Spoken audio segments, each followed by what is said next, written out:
Hello, this is Ed Rigsbee with another edition of Raw and Unedited. This is a place where you get tips, tactics, solutions, innovations, all kinds of cool stuff to make you a more effective association executive.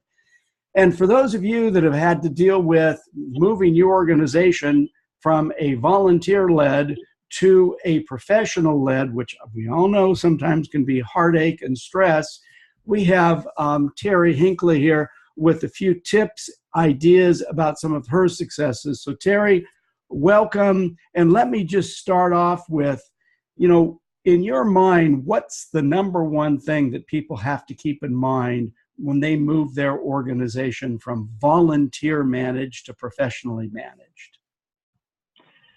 That's a great question, Ed. I think one of the primary things that people have to remember is that when the association was volunteer-led and those volunteers were doing the heavy lifting, it's a step back for them, and they have to be comfortable stepping back into more an oversight role than one where they're actually doing the work. And that I find to be the biggest challenge for both association staff who are taking over the responsibility, but also those volunteers that were doing it previously.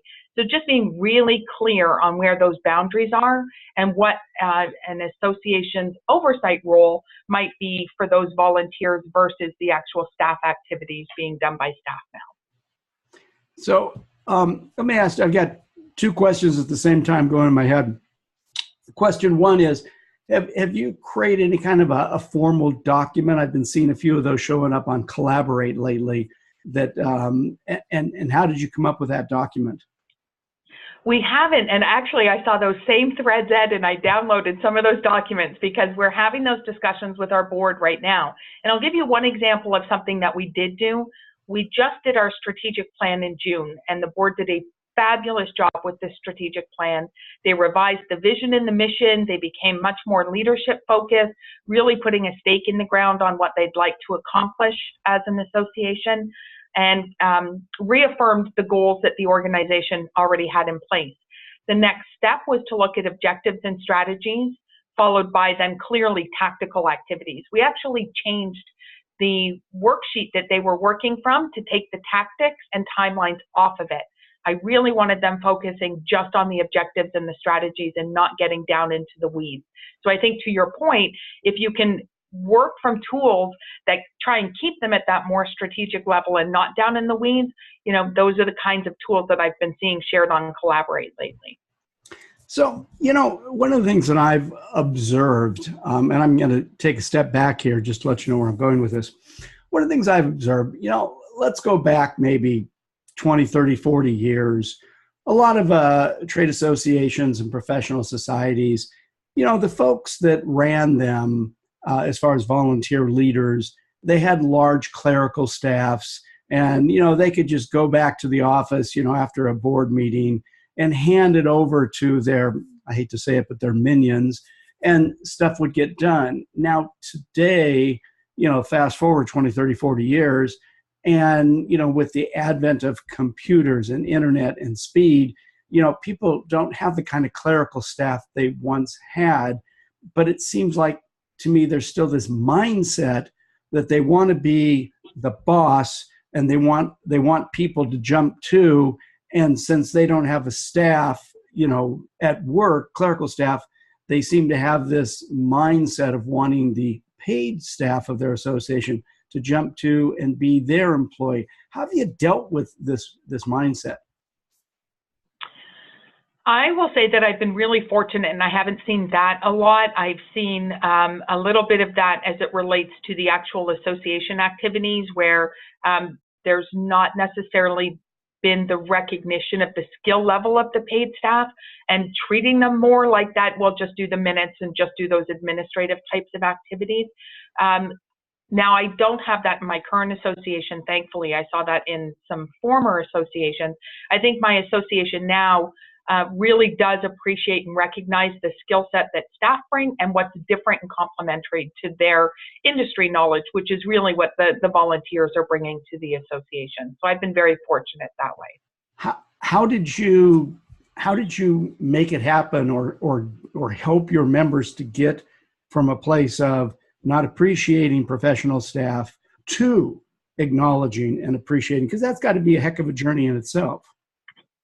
I think that one of the things that I've had really good success with is making sure that the staff are actually interacting, especially at the board level. So the strategic planning session that I mentioned that we did in June, the staff participated in that, so that the volunteers are actually seeing what's complementary in the staff. So when the volunteers come up with an idea of, we want to do this in the legislative arena, for example, you know, the staff have the expertise to say, okay, well, here's some different ways we can do that. And it really complements the idea coming from the board, but shows and demonstrates the expertise and the breadth of knowledge that the staff have. And I think that anytime you can get them talking and interacting and working together, that's when it starts to be known. So I'm a big fan of making sure that the staff are involved in all of those volunteer and board activities where possible. So you don't have any concerns or fears that that the volunteer leaders are going to try to start managing those staff? Instead, it's more giving the staff the opportunity to show up as a professional?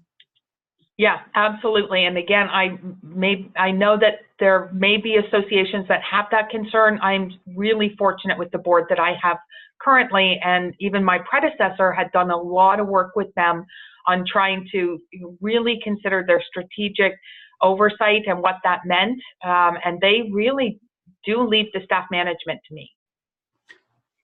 So, you know, as you're thinking about it, and if you were sitting across the desk from another association chief staff executive and you were coaching them on how to move from, you know, how to move from volunteer, I hate to say it, but managed to volunteer led, staff managed, what would be some of the steps that you would advise? I would really recommend that they start by having clear expectations.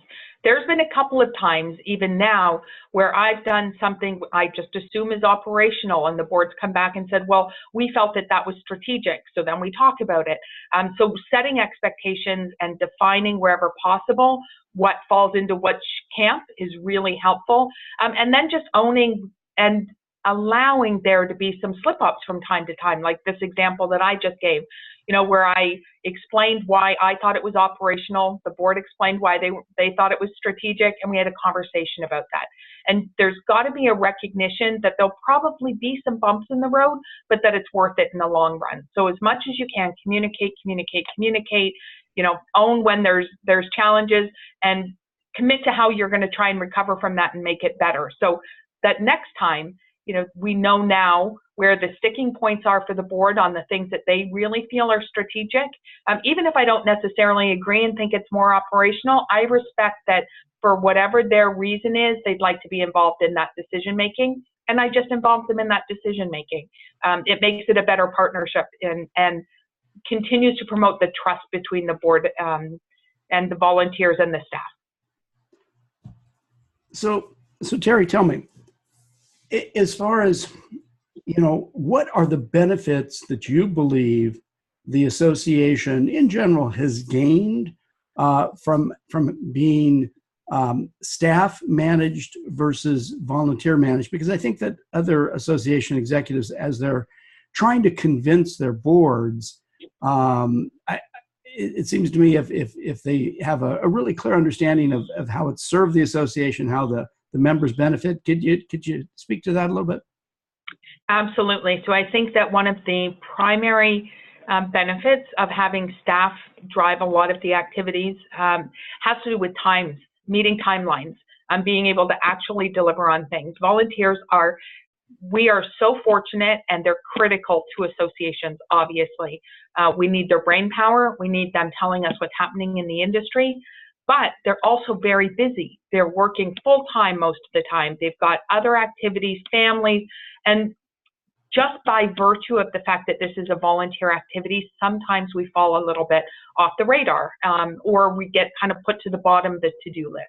By having staff manage it, you can actually keep that momentum going. You can use the volunteers for what they actually are contributing, which is their brain power and their industry knowledge, and then translate that into activities and keep that forward momentum going. We've had the great benefit of being able to work with our boards that way, and actually seen significant growth because we're able, between those monthly meetings, to keep things moving along and to manage those activities.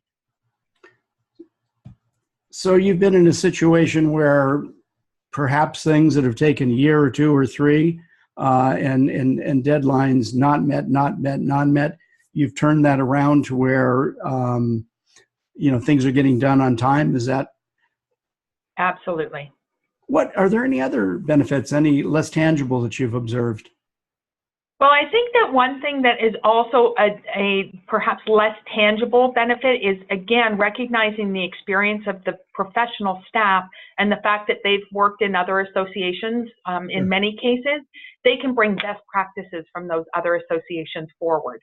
And I think that that's a really good learning opportunity, because even though our volunteers are the industry experts, they haven't necessarily seen programs to address some of those challenges that have been successfully implemented in other associations. So bringing those best practices forward and what's worked and not worked in other associations is, I think, a real key benefit. They call it analogic thinking, when you look at what others have done well before you and consider how you can apply it in your organization.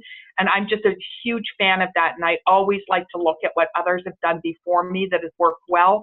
And would it have the same sort of applicability in the organization that I'm in now? Because it doesn't always, but there's a lot of learning we can do from our peers in the association space. And the other thing I'll say is that associations, unlike any other industry I've worked in, will support each other. We can have conversations, you and I, like this one, where we reach out to our peers and say, I'm having a problem, I'm having an issue. And this community, much more so than many in the for-profit world, will help out and share things, which I think further contributes to the expertise that you're going to find in your staff position. Now, I'm going to go into a question that I hope it doesn't sound like a trick question, but in your organization, do you have all of your staff as members of ASAE? Have you jumped into the hybrid model? And I'm not sitting here trying to promote ASAE or anything like that, but it is the national professional organization for us association executives. So how has that organization and access created help, which then translated into the volunteer leaders understanding the level of professionalism? Yeah, so there's a couple of things, and that's a great question. And I don't think it's a trick question at all. All of my staff are members of ASAE. I've encouraged them all to be on the Collaborate site, to join those daily digests for the interests and areas that they have specifically responsibility for. I'm taking one of my staff members to ASAE with me this year. It'll be her first time, and I'm really excited to expose her to the learning, but also to some relationship building that'll happen there. Just like I said in the previous answer, it's by accessing our community and the tools and resources that are available to all of us through ASAE that I think we all become better professionals. So they're excited. I also have board source memberships for my two governance folks, and they share the resources actually with the board. So we've done a lot of board education over this last year since I've joined the association, where we share a lot of board source and ASAE resources with them so that they do understand what the staff do and how it's complementary to what they do. That's excellent. Excellent. So, Terri, before I let you go, just give me, in case, I forgot to ask a question, but just give me the kind of wrap up, the 1, 2, 3, 5 points, whatever it is. You're sitting across the table, another association executive is getting ready to go through what you've done. Give me the 1, 2, 3, and any last words of wisdom before we close this recording down. Well, I think, like I mentioned earlier, I think you can't over communicate. I think you have to have really clear expectations. If possible, even document what those might be. I did like some of the forms and resources that were being shared on the Collaborate site as good examples of that, because each association, like we already talked about, will be slightly different as well in what they think is strategic versus operational, and there's no one right answer. So find out with your leadership, enter into a conversation, find out what those things are, where they feel they have to be involved and when they're happy to delegate, and then also demonstrate the capability and capacity of your staff. Highlight your staff. Show the boards and volunteers, the value they bring to the relationship, because as that trust increases, then the comfort in sharing those work activities is going to increase. And then, check and see how it worked. How did it work in this one particular situation? How's it work this month, this year, with this one committee, with the board? And make sure that everyone's expectations are being met, and then course correct if you need to. Cool.